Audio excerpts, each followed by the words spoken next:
السلام عليكم، ازيكم حبايبي؟ عاملين ايه؟ قال ايه؟ قاعده لا بيا ولا عليا، الاقي ابو مهاب داخل يقول لي انا عايز اكل محشي على الكانون.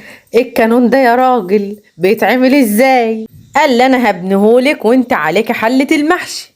قلت له ماشي، استلقف على الكلمه ونزل وجاب طوب ورمل وجبس. قلت له هتعمل بيهم ايه دول؟ قال لي تعالي يلا نبني الكانون وشوفيني وانا ببنيه.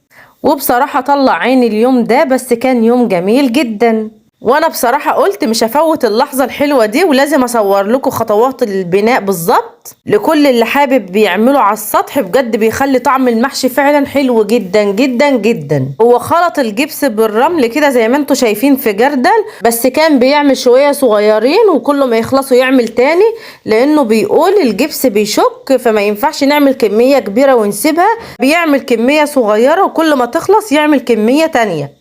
وكده بنى الكانون على قد الحجم اللي احنا عايزينه، وبدأ دلوقتي يثبت الطوب. وكان هنا في فتحات عايز يفتحها علشان يثبت ماسورتين، لان قلت له ازاي الحلة المحشي هتثبت على الفتحة الكبيرة دي ممكن تقع. او افرض انا عايزه اعمل حلة صغيرة، او كمان لو انا عايزه اسوي كوباية شاي كده معتبرة في كنكة كده صغيرة. فراح قال لي خلاص انا لقينا بقى الماسورتين دول، فهو ثبتهم علشان اقدر اعمل اي حاجة سواء الحلة بقى كبيرة او صغيرة. وراح فاتح فتحات في الطوب كده زي ما انتوا شايفين صغيرة، ومثبت بقى الماسورتين.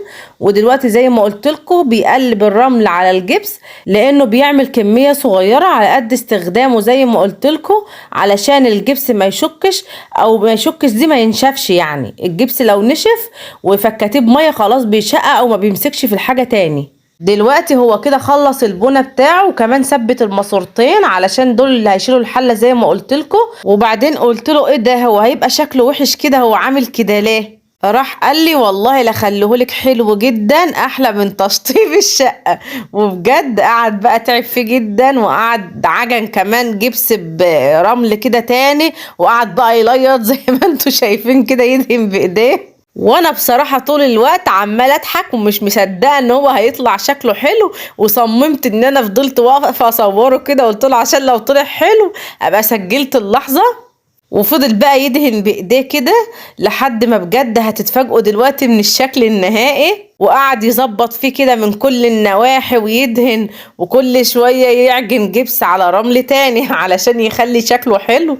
زي ما هتشوفوا دلوقتي هتتفاجئوا بجد من الشكل النهائي. وبعد ما دهنوا كله بايديه زي ما انتوا شايفين كده، طبعا الشكل لسه وحش. وقلت له ايه ده؟ هو عامل كده ليه؟